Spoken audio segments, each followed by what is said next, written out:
Olá, pessoal. Boa tarde. Todos sejam bem-vindos aqui a mais um Nilo Pioneers e hoje com uma presença mais que especial da Carla e eu vou apresentá-la aqui para vocês.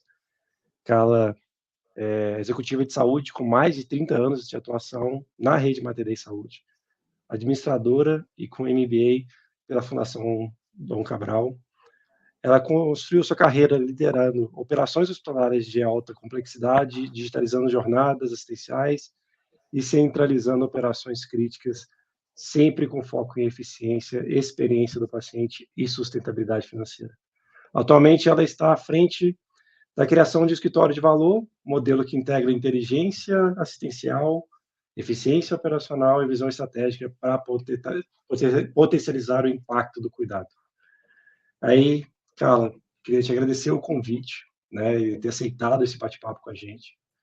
E fico à disposição aqui para as primeiras palavrinhas suas aí, o pessoal que vai Boa nos tarde, assistir. pessoal. Obrigada, Daniel. Eu que preciso agradecer o convite, né, e desse bate-papo e dessa parceria que nós estamos iniciando esse ano com a Nilo, né? Muito honrada com o convite e espero poder atender as expectativas de todo mundo que está aí nos ouvindo. É um prazer estar aqui, só agradecer mesmo. E, pessoal, a ideia desse Pioneers é justamente aproximar pessoas a bate-papos interessantes aqui. E esse bate-papo não é só meu, com a Carla aqui, é com todo mundo. Para isso, fiquem à vontade de trazerem as suas perguntas. Nosso time está aqui para acolhê-las, vai me passando, e à medida do possível que a gente vai direcionando as perguntas para a Carla, tá bom? Então, é um grande bate-papo. E para começar, Carla, eu queria entender exatamente, quando a gente começou a conversar lá atrás, a Rede Mater Dei decidiu apostar na sua digitalização das linhas de cuidados, principalmente oncológicas e outras que você já tem à frente aí também. Mas qual foi o ponto de partida desse movimento?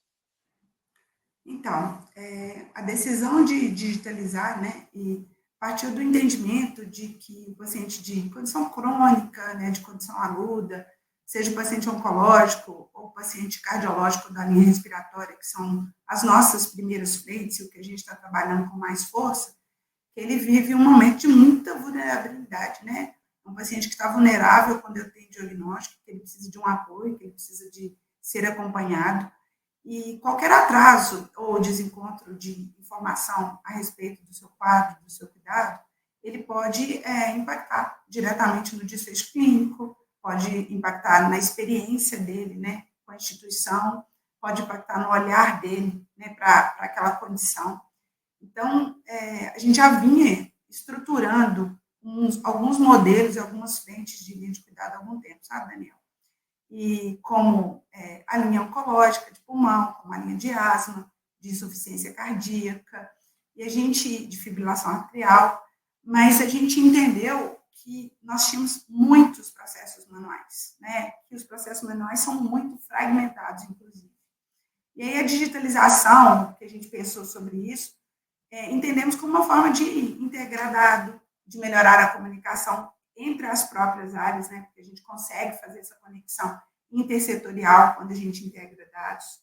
Nós entendemos que isso traria mais previsibilidade para o cuidado e nós selecionamos quais eram as linhas que teriam mais relevância de início. Por quê? Porque a gente sabe que a tecnologia não caminha sozinha, né? Nós sabemos que a tecnologia não resolve tudo e nós precisávamos escolher ter um avanço real.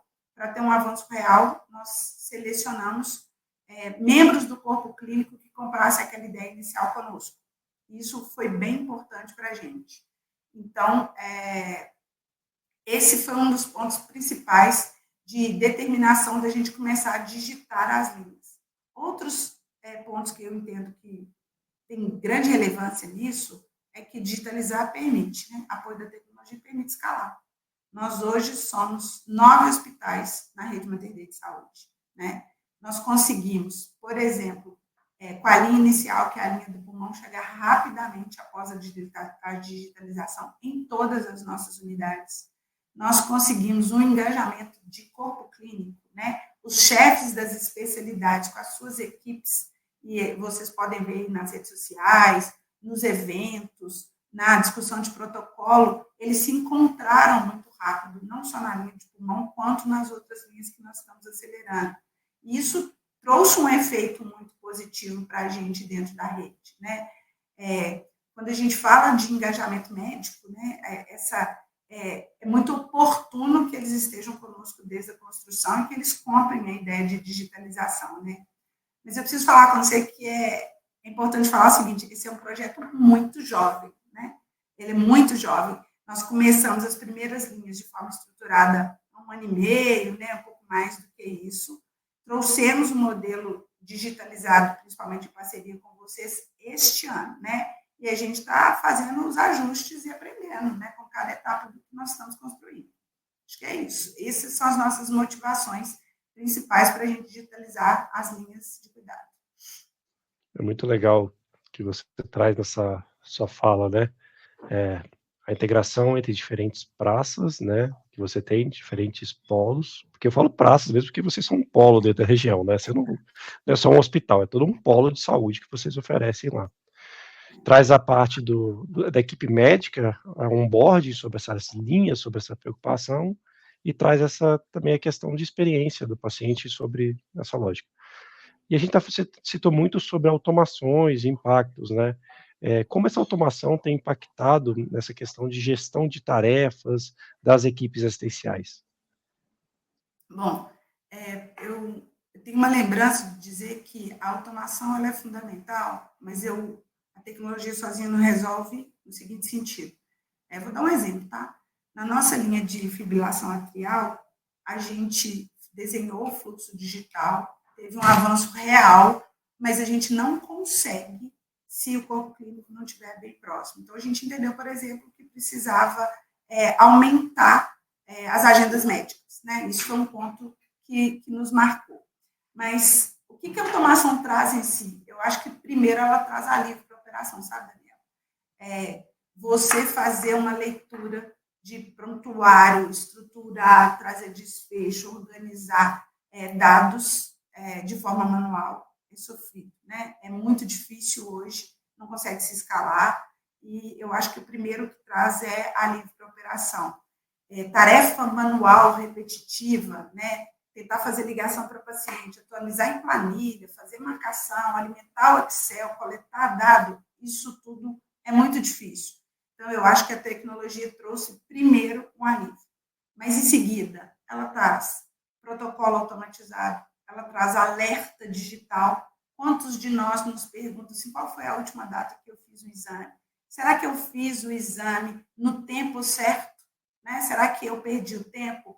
Então, a tecnologia traz o alerta digital, que é fundamental, traz o protocolo. Nem sempre ela ajuda no cumprimento do protocolo, mas ela traz. E isso libera tempo, né? Precioso, libera tempo da equipe assistencial, faz com que a equipe assistencial consiga cuidar do que importa, né? Cuidar do contato direto com o paciente, cuidar da integração com o paciente, dessa aproximação com o paciente. Então, a integração nos ajudou muito, muito, muito a melhorar a coleta, a melhorar a validação de informação clínica, mas isso se traduz em muito mais segurança, em muito mais rastreabilidade, né, dos nossos processos e também reduz falhas existenciais. Eu acho que isso é fundamental, traz essa aproximação com o paciente e este servir ao paciente. Acho que a tecnologia traz isso para a gente. E logo você falou, é um projeto, na verdade, as jornadas digitais no Brasil, se falam muito sobre essas jornadas digitais, mas realmente botar a mão na massa e fazer é um movimento relativamente recente, principalmente pensando em hospitais, que começam a olhar o paciente quando ele está outpatient, não quando ele está só internado, né? Ele começa a ver a representatividade dele quando ele está na casa dele. Como é que eu me fidelizo a esse paciente? Como é que eu chego a esse paciente? E em termos de, acho que, de engajamento, aquilo que a gente iniciou o nosso processo, o mercado às vezes fala de captação, tudo, mas é o convite, né? O convite ele participar de uma jornada. E vocês atingiram um resultado bem interessante, né? Conseguimos quase 88% de pessoas que receberam a comunicação, grande parte dela, mais de 70%, responderam às campanhas, né? Tem um público muito engajado com a rede Mater Dei, que não é à toa a referência de vocês. Muitos acima até do benchmark que a gente tinha na Nilo. A gente até ficou surpreso com o resultado de vocês. Foi ótimo, porque tipo, você percebe o quanto que o Mater Dei é reconhecido pela população. E que você acreditou nesses resultados aí? Como é que você avalia que esse resultado tão positivo? Qual é o efeito disso no dia a dia de vocês? Eu acho que o que a gente vai falar sobre isso agora responde a Poliana Soares, está fazendo essa mesma pergunta aqui para a gente, tá, Daniel? Então, nós vamos te responder aqui, tá, Poliana? Nós entendemos que o engajamento não depende apenas da tecnologia. Esse é o principal ponto. Mas é muito mais da forma com que a gente decide usar a tecnologia. Então, respondendo a pergunta sobre o engajamento e sobre o sucesso todo, nós cuidamos muito, muito da linguagem, da abordagem e do momento. Não são só mensagens enviadas de forma não humanizada. Não é isso. Lá atrás, quando ainda estávamos trabalhando no início, fazendo a coleta somente sem a tecnologia, mas com o telefone, com o WhatsApp, eu vou falar até nominal, a Janaína, né, que é a nossa navegadora, né, super, a nossa líder aí de navegação, que nós só temos que agradecer. Lembro que nós ficamos muito tempo discutindo os modelos das mensagens e a forma de captar. O nosso chefe médico da torácica falava muito sobre o cuidado, sobre aquela empatia com o paciente. Então, o que nós fizemos? Nós desenhamos uma linguagem que se aproximasse muito da construção de confiança. O ponto-chave da participação dos médicos na linguagem que a gente iria construir, na contribuição deles no fluxo, nas orientações dos pacientes, isso também fez toda a diferença.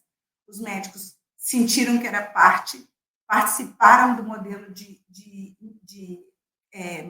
construção, não só das mensagens, como modelo da formação de contato para o paciente, para gerar mais confiança no paciente.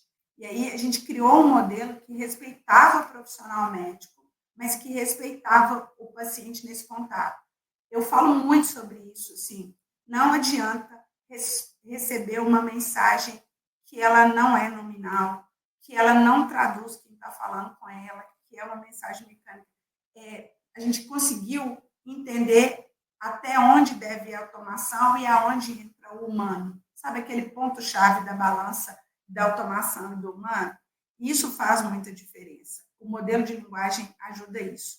Então, a gente reforçou que nós não queríamos, por exemplo, com os médicos externos, nos apropriarmos dos pacientes deles, né? Então, a gente fez uma comunicação muito adequada com os pacientes internos, que a gente quer oferecer uma linha de cuidado colaborativa, que nós gostaríamos de fazer referência e contra-referência ética garantida. Então, este conjunto dá uma linguagem adequada, o ponto certo entre sair do digital e entrar o humano, né, de forma personalizada e nominal. E essa relação de confiança, além de, sem dúvida nenhuma, a certeza de que o nome da Rede Mater Dei é o nome que gera isso, né? Que nós estamos falando e que a Rede Mater Dei está conversando com o paciente com toda a seriedade, com toda a ética que a gente preza tanto. Então, esse modelo de construção fez com que os nossos pacientes, com os pacientes que fossem abordados, chegassem mais rápido, mais próximos, com mais engajamento, com esse resultado, né, de um projeto jovem, né, muito jovem, não canso de repetir isso, a gente ainda está melhorando muitos itens, muitos tópicos, mas que esse sucesso tão rápido aí no modelo de engajamento com os pacientes. Carlos, eu queria ver se o áudio às vezes está dando idas e vindas. Se puder puxar o notebook um pouquinho para frente, talvez ele vai... Para mim, próximo de mim, né? Isso, que aí acho que ele vai dar uma ajustada. Queidam por isso. É bom que a gente tem uma equipe técnica que já fica olhando isso aí, já vai dando a resposta para nós aqui. Mas a gente está falando muito de linhas, e muito no Brasil tem se discutido linhas oncológicas, até porque tem essas idas e vindas do paciente a instituição, volta para casa e tudo mais. Mas eu queria dar uma lupa, a gente vai falar das linhas um pouquinho, mas eu queria que você falasse um pouquinho da linha de fibrilação atrial, que foi algo que a gente conversou e vocês já estão colocando em prática, e como é que foi pensar essa linha, como é que foi pensar a estratégia para atender um público que é um público diferente do oncológico, mas que também precisa um cuidado igual. A linha de fibrilação atrial tem uma resposta muito boa, até com a pergunta do José Alexandre, que ele perguntou sobre os agendamentos, tá? E aí, dos agendamentos, eu vou dar até um exemplo da linha de atrial sobre fora do prazo. Nós temos uma cardiologia muito forte na rede Mater Dei de Saúde, temos muitos pacientes, né, que precisam desse cuidado e desse acompanhamento, e em parceria, né, até com a Johnson, nós decidimos montar essa linha de cuidado de fibrilação atrial. Mas esse foi um desafio, tá, José? Quando a gente desenhou, os fluxos ficaram muito bem descritos, os alertas, né, a comunicação com o corpo clínico, mas a gente entendeu que o tempo de acesso à consulta era muito longo, né? Então, a gente consegue intervir? Conseguimos sim intervir, mas identificamos que o acesso era um acesso que não estava adequado. Então, precisamos mexer na escala de acesso às consultas, na escala de acesso aos profissionais, mexer na operação mesmo, alterar a operação para conseguir trazer essa redução de tempo. Nós entendemos que a redução do tempo de captação é o que transforma o início do cuidado, né? É o que transforma como o paciente chega, como é que ele tem a informação organizada, estar com a equipe ciente do caso para estruturar os próximos passos. Então, a escolha da fibrilação atrial foi uma escolha que nos permitiu esse exercício, o exercício de coleta, o exercício de desenho do fluxo, mas também o exercício das alterações necessárias na operação, como foi a pergunta dele, para modificação de alguns prazos que nem sempre estavam adequados, que não permitiam que a linha fluísse, né, da maneira que nós desejávamos. Então, sim, a gente interfere nos agendamentos, a gente proporciona encaixe, a gente proporciona revisão da escala médica, e essa parceria, né, com as áreas de operações. Nós queremos melhorar a agilidade. Sim, nós queremos melhorar a agilidade de acesso e a gente tem investido nisso. Mas a gente também está investindo essa aproximação e nessa melhoria do vínculo, né? O vínculo com o corpo clínico, o vínculo com o paciente, essa escuta com acolhimento e clareza sobre cada etapa, sobre alguma falha processual nesse sentido.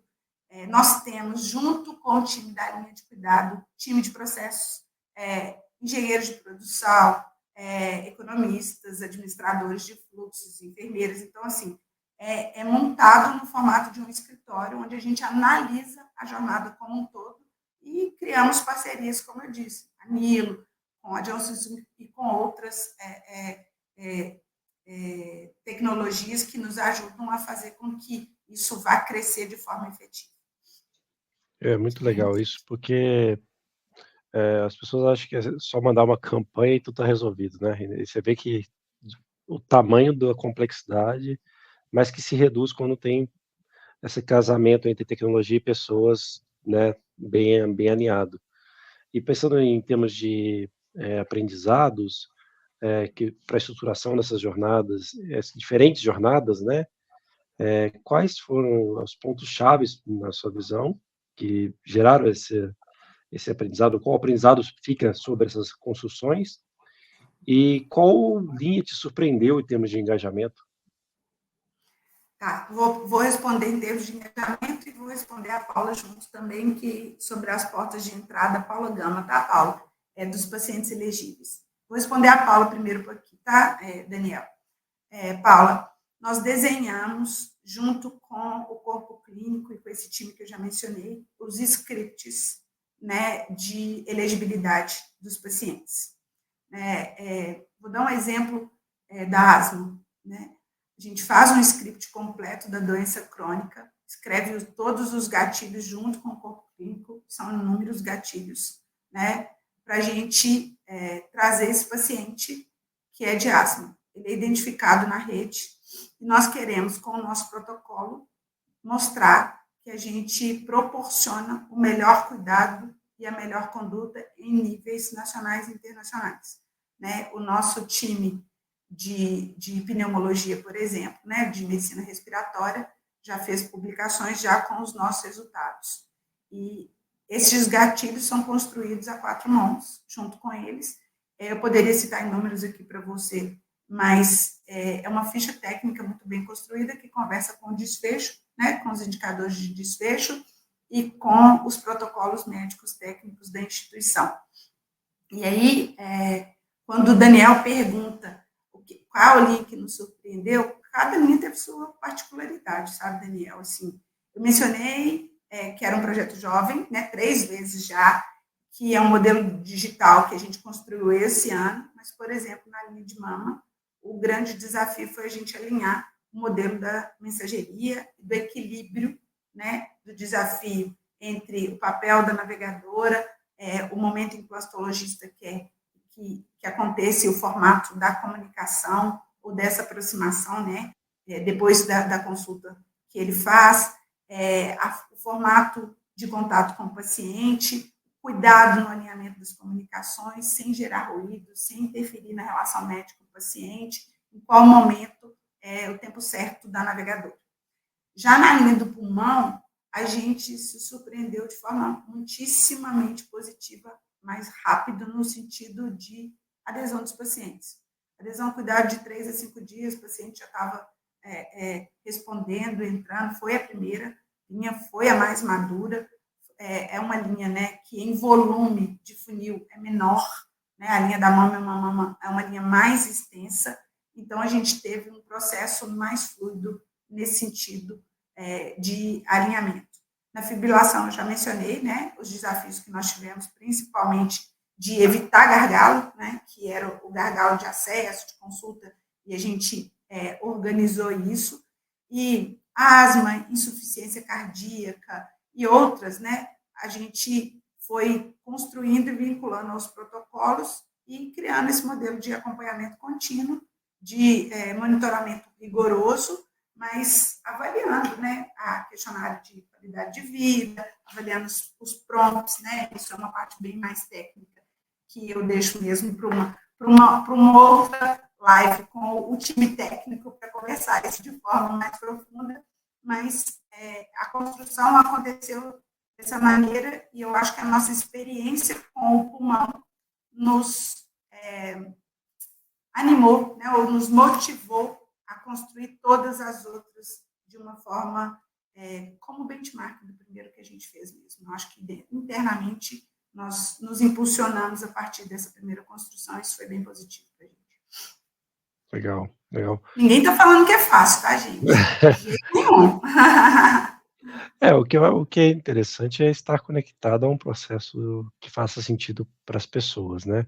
A navegação, por princípio, é colocar a pessoa num tratamento de forma adequada, no momento certo, reduzindo barreiras, né.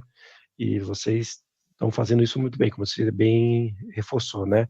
Reduzir de 5 para 3 dias em tratamento, são dados, que às vezes a gente já tem um padrão de excelência do Mater Dei que já coloca em tratamento e isso ainda conseguir dar mais esse espacinho, assim, já às vezes não é tão simples chegar não. E em termos do paciente, o que você tem notado em termos de experiências, resultados, desfecho? Você já está conseguindo, capturar esses feedbacks, essas essas respostas, tanto clínicas quanto de experiência do paciente? Eu vou falar primeiro, na minha opinião, tá? Primeiro, o principal ganho linha de cuidado tem diversas interpretações, né? Quando a gente fala no mercado sobre linha de cuidado, a forma como que ela é feita, o ganho real, né? Isso tem um viés muito grande na interpretação de diversos players, mas para mim, o principal ganho de quando o paciente entra numa linha de cuidado é a sensação de segurança, sabe? Assim, você entrar para uma linha de cuidado, se sentir segura, perceber que tem um caminho claro para você seguir, que tem uma equipe conectada, que tem um cuidado contínuo, eu acho que é tudo que um paciente espera, né? Ele precisa se sentir seguro. E isso mostra e melhora muito a adesão ao tratamento. Saber a quem recorrer, saber a quem fazer uma pergunta, reduz o sofrimento emocional, fortalece o vínculo de médico e paciente. Eu vejo hoje os nossos médicos falam assim, liga lá vou te encaminhar lá para a Janaína, né? Quando o paciente chega já indicado para a linha de cuidado, né? Vai criando aquela referência nominal muito forte. E é claro, né, que isso nem sempre acontece de forma automática, de jeito nenhum, gente. É difícil construir, é trabalho árduo, né? Os pacientes chegam muito fragilizados emocionalmente, muitas vezes, inseguros, com medo, né? Cabe a nós, instituição, explicar para ele, acolher, conduzir com clareza qual que é o objetivo daquilo, que ponto nós vamos estar interferindo, acolhendo. Nós somos um fator de apoio, né? De colocar aquele paciente naquela jornada de uma forma que fique mais leve para ele, que ele saiba como que ele será conduzido, qual que é o caminho que ele vai enfrentar. A gente sendo apoio para o corpo clínico nesse sentido também de conseguir um acesso da consulta, proporcionar um exame no tempo certo de um protocolo internacional reconhecido, fazer com que o paciente tenha aquele acesso de segurança. Então, assim, eu acho que o principal ganho hoje é a sensação de segurança. Mas, claro, Daniel, nós temos todos os indicadores de projeto estruturados, né, com o time técnico, que vai medir cada resultado de tempo de acesso ao cuidado, de desfecho, de adesão ao protocolo internacional, de cumprimento das métricas. Então, assim, nós temos o desenho dos indicadores de resultado de onde nós queremos chegar, e eles são acompanhados e definidos junto com o corpo clínico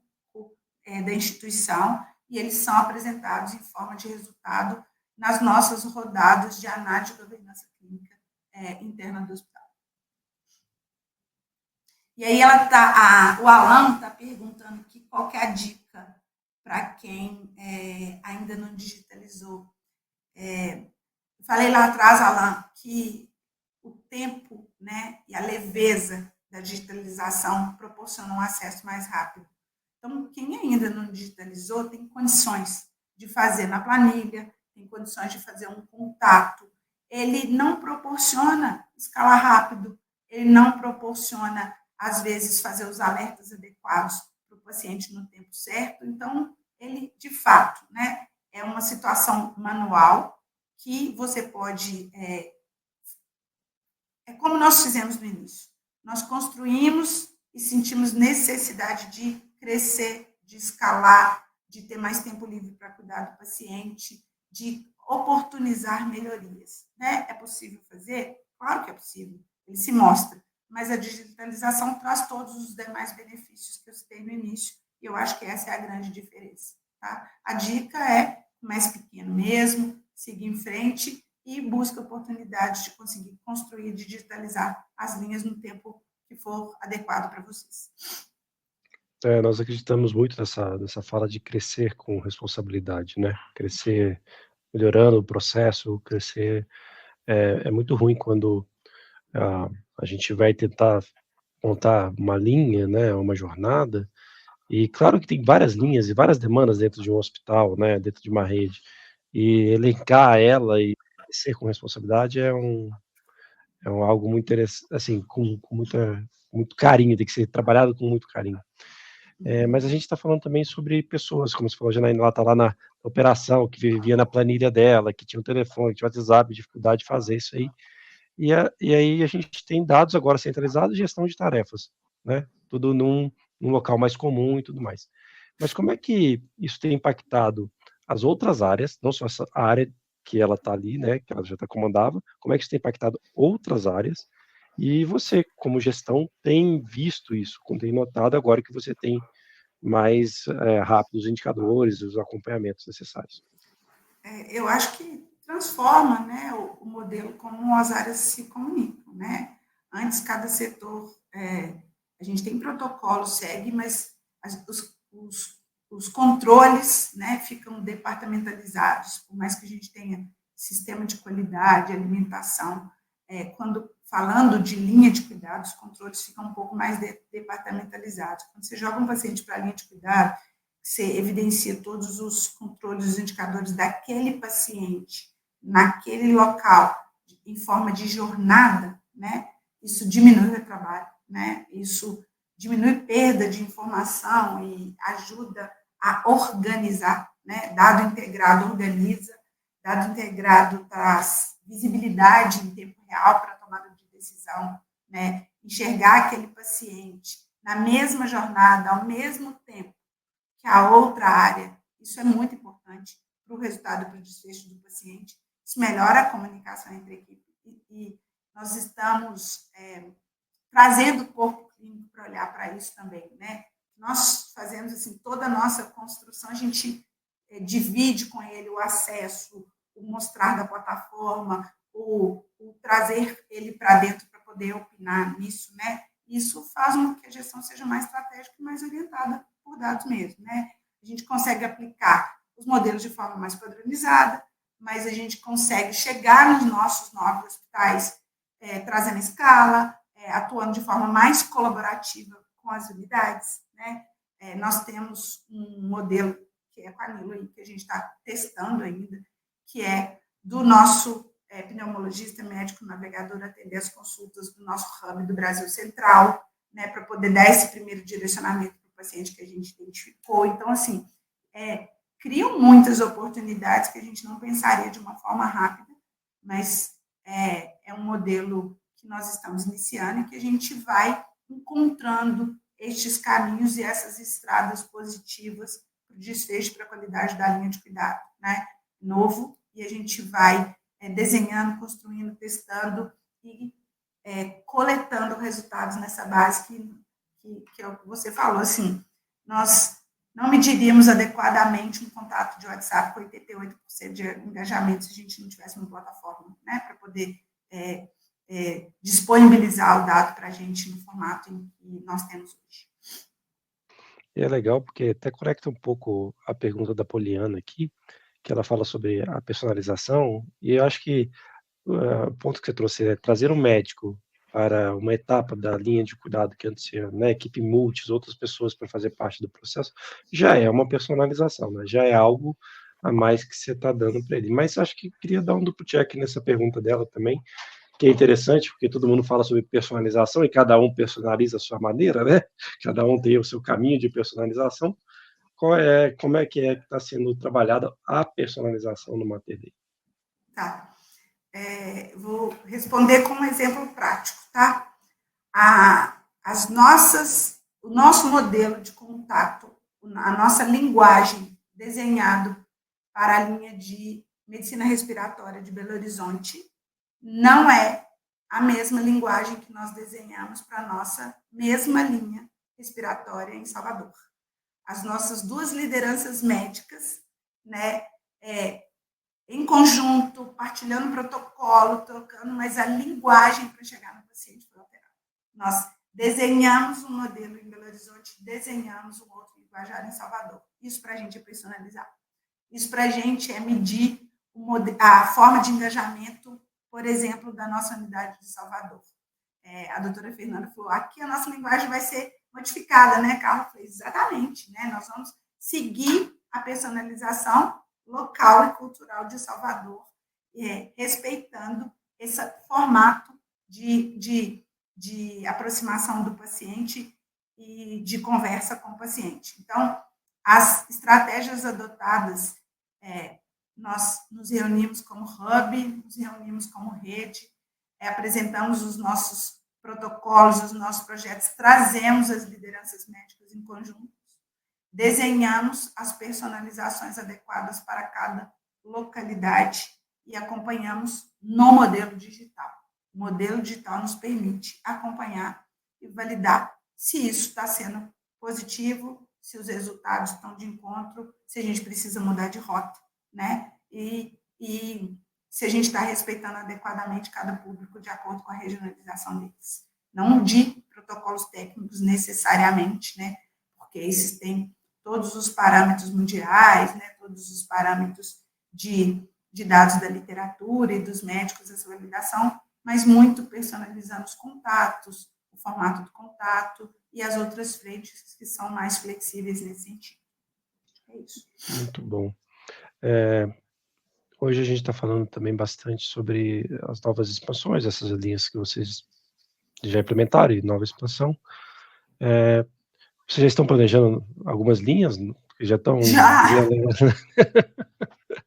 Tem mais 3 para esse ano, mas ainda não... Acho que nós não podemos dar spoiler, não, porque elas estão embrionárias ainda, em desenho, em construção, e nós temos consciência que precisamos amadurecer todas essas construções em termos de validação, em termos de resultado, em termos de modelagem, de método e de aproximação para a escala, né? Estamos muitíssimo felizes com o que foi construído nesse 1 ano e meio, nesse primeiro ano de digitalização, né, mais formal. Sabemos dos ajustes de fluxos que são fundamentais, né? Sabemos que a gente precisa respeitar a prática clínica real, né? Não adianta tentar forçar modelo de linha de cuidado, nós não queremos isso. Cada um tem sua dinâmica, seus tempos e suas sensibilidades, né? E é por isso que a gente envolve os médicos nisso. Temos uma preocupação imensa com a contrarreferência ética, com a comunicação clara com os nossos médicos externos. Nosso papel é construir junto. Não é tomar o cuidado do outro. Muito pelo contrário, nós não queremos isso. A gente quer mostrar que existe um modelo ético, que ele é colaborativo, que ele é transparente, que ele gera confiança e fortalece, né? E é por isso que a gente consegue avançar para esses níveis de engajamento que nós temos. Então, assim, se precisar dar um passo para trás para corrigir uma rota, nós vamos dar. Nós não queremos mostrar números exorbitantes, nós queremos servir e dar qualidade para o paciente no tempo certo que ele precisa. Oportunizar um tratamento de qualidade. Perfeitamente. E pensando nisso, até essa área sua passa uma transição de ser um grande escritório de valor para a rede, né? Essa navegação se conecta ao valor entregue, mais conectado que isso não é impossível, né? Mas eu queria também entender qual é a sua preocupação para essa, ou o que você está almejando nessa nova estruturação, e até juntando a pergunta do Zé Alexandre aqui, quantas pessoas diretamente estão nesse processo e talvez uma expectativa sua de indiretos que são beneficiados desse processo? Tá. Nós começamos, José, com a linha do pulmão, né? A linha, deixa eu só lembrar aqui, do pulmão e da mama na sequência, com uma navegadora a princípio, né? O objetivo de crescer e digitalizar é não ter um exército. Se a gente for precisar ter um exército, nós não vamos conseguir trabalhar e escalar da forma que nós desejamos. Hoje nós temos 2 navegadoras que, vou falar assim, né, que lideram todas essas 4 linhas de cuidado. Nós temos planos de crescer o time de navegação, né, porque nós temos essas linhas de cuidado com as 2 navegadoras, chama Janaína e Lidiane, são as 2 que estão à frente navegando oficialmente as nossas linhas, e elas têm alguns acadêmicos que as apoiam, tá? Poucos acadêmicos, 3 ou 4 acadêmicos, como formação de navegação, e isso eu posso falar com bastante clareza. Só é possível escalar e aumentar da forma com que nós fizemos por causa da digitalização, senão a gente não avançaria. Não teríamos, não é possível criar mais 3 linhas de cuidado, 4 linhas de cuidado, ou ampliar, igual a gente fez a asma, se não tivesse um processo mais digitalizado nos permitindo. Quando a gente foi fazer o funil do pulmão, e isso está em toda a rede social, a Janaína, de forma nominal, ela lia em 30 dias 1000 exames, né? Não só um exame, mas todo o gatilho de exame, todo a ficha técnica. E aí, à medida que nós trouxemos a tecnologia, com D-1, D-2, fazendo todas as validações, passou a ler todo o arsenal e o script da rede que a gente tinha desenhado. Isso permitiu com que ela chegasse diretamente no funil, né, adequado dos pacientes que precisam do contato e que precisam ser acessados para a linha de cuidado. Então, a digitalização é o que permite não contratar um exército de pessoas e conseguir escalar e trazer essa oportunidade de criar outras linhas. Mas tem muitos pontos nesse caminho, né? Tem o ponto da construção, tem o ponto da validação da coleta, tem o ponto da validação da jornada, de quando sair do digital e comunicar com o paciente. Então, assim, não é uma estrada fácil, uma estrada fluida, linda, porque é completamente digital. É uma estrada real, né, que é construída com trabalho a 4 mãos para poder chegar nesses pacientes de forma adequada. Então, sim, reduz o quantitativo de pessoas de forma muito importante, escala de forma muito importante, mas é com muito trabalho de construção por trás. Exatamente. E, pô, cara, que depoimento legal. Eu tô aqui tentando equilibrar tantas perguntas que eu acho que eu nunca tive uma live com tantas perguntas assim ao mesmo tempo. Tô equilibrando aqui para manter a linha do contexto aqui. Mas a gente fala sobre muito. E você trouxe um ponto que até anteriormente você falou assim: todo mundo fala de linha, né? Linha. Ultimamente tá difícil até a gente falar de navegação em linha, porque o mercado se confundiu tanto que às vezes a gente tem que. Peraí, mas o que você faz primeiro? Deixa eu entender o que você faz primeiro. E hoje a gente está falando, tem até uma pergunta, Bianca, que eu vou conectar dentro desse processo. Na oncologia tem várias etapas, né? Da suspeita para botar em tratamento, navegar, ver se está tendo toxicidade ou não, e tem desfecho. E aí ela também trouxe outra pergunta, se ela é customizada por condições clínicas ou não. Então tem etapas e condições clínicas. Como é que você enxerga isso? Essas etapas da linha, se você está já olhando ela como um todo, do momento até do diagnóstico ao desfecho, e se você também está olhando essa questão de ser mais personalizada com relação ao diagnóstico. Tá. Nós temos duas coisas. Nós temos o protocolo técnico inicial, que é monitorado pelo corpo clínico e discutido, e nós temos o workflow da linha de cuidado, né? O workflow do acesso. É dizer que eu elegi um paciente para uma linha de cuidado de mama, que precisa seguir um protocolo técnico da instituição, do médico, dentro dos requisitos médicos e técnicos estabelecidos com os indicadores de resultado e desfecho do tratamento, mas que também precisa seguir um workflow de jornada digital, onde tem o lembrete de que naquele protocolo fala que o primeiro exame diagnóstico precisa ser feito no D1, que em 5 dias ela precisa estar com acesso a uma consulta específica, que no D30 ela precisa ser chamada para uma realização de um novo exame, né? Estou falando de workflow. Em qual período tem que fazer o alerta que ela tem que voltar para aquela consulta 6 meses. Então, por exemplo, numa linha de 9, né? Você faz um exame que está classificado no BIRADS 1, com qual período que você vai chamar aquele paciente para poder fazer o preventivo. E, então, nós temos o protocolo técnico, a jornada, né, do workflow de cuidado, dos alertas, da chamada, e os indicadores técnicos de desfecho daquele tratamento e também da operação e da adesão desse paciente. Então, é uma construção do início ao fim, né, desse projeto, sendo que alguns indicadores são monitorados diretamente pelo time técnico e outros indicadores são monitorados pelo time de operações, mas todos dentro deste time, deste escritório. E, cara, a gente está chegando aqui na reta final da nossa conversa. Eu não poderia trabalhar dois assuntos aqui antes de eu fazer minha pergunta final.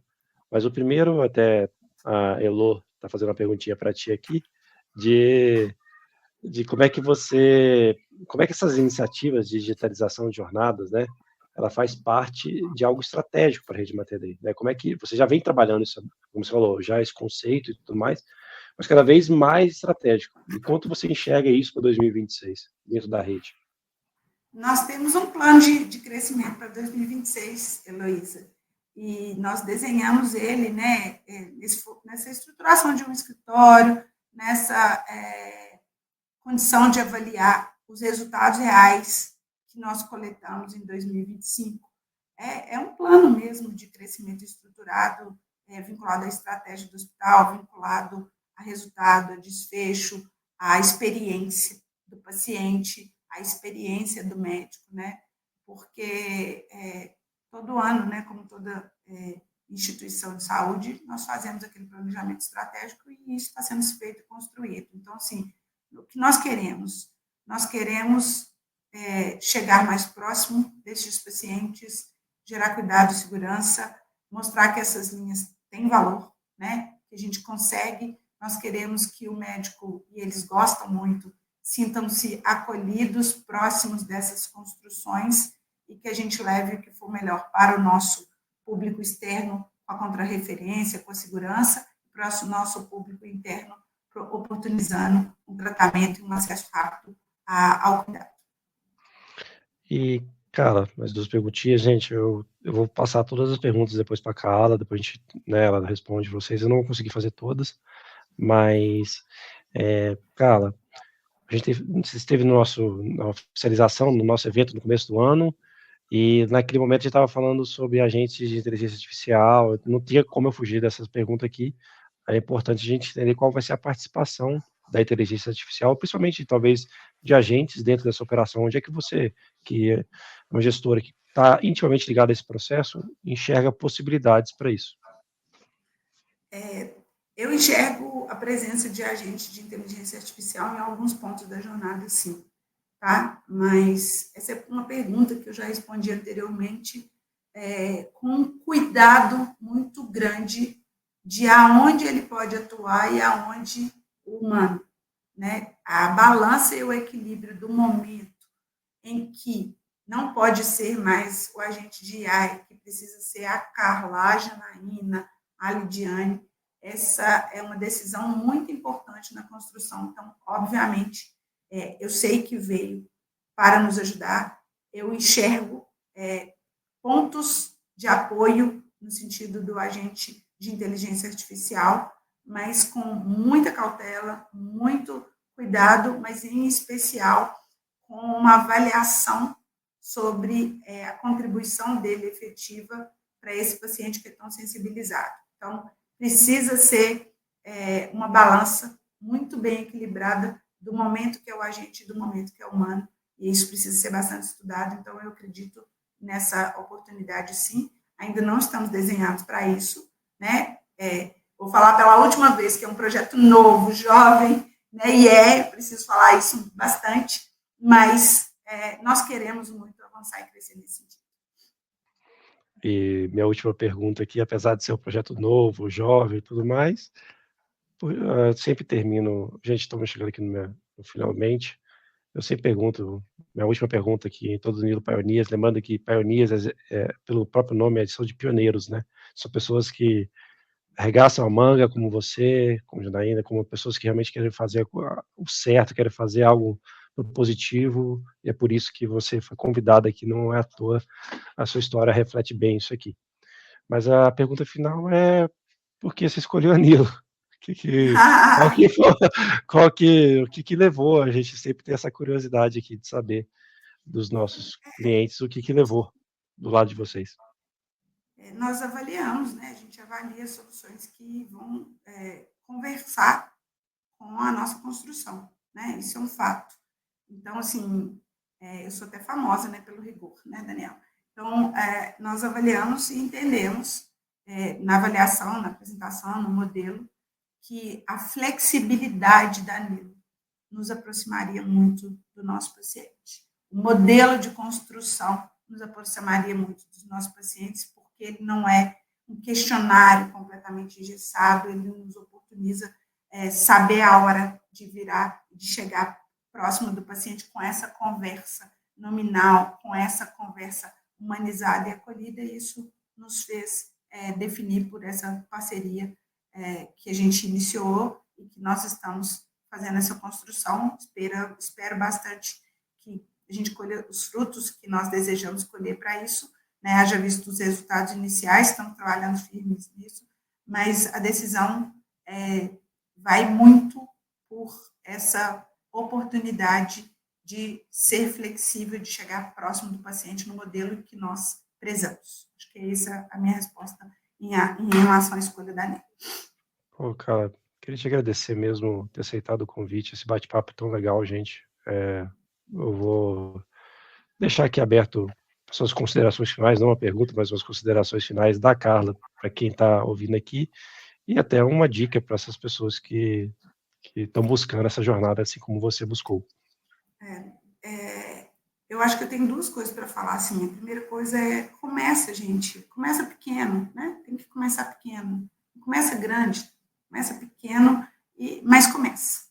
A segunda coisa escolha um time que vem com alma, né? Que gosta do servir, que quer cuidar e que tenha o know-how técnico, mas que tenha a humanização suficiente para entender qual é a necessidade desse paciente. Aí eu não queria encerrar, tá, Daniel, sem agradecer o time, a Janaína, a Lídia, a Mariana, a Flávia, o Levi, a Bruna e todo o time, né, das jovens aprendizes lá, navegadores que estão conosco, que são as acadêmicas, mas, assim, só está dando certo porque elas vieram com a alma junto conosco, com o patrocínio e da nossa liderança em nos motivar para isso, em nos incentivar e dizer que dá para construir, que dá para poder fazer diferença, e também, né, para não ser injusta, já que eu falei nome, de todos os membros do corpo clínico que estão de mãos dadas conosco,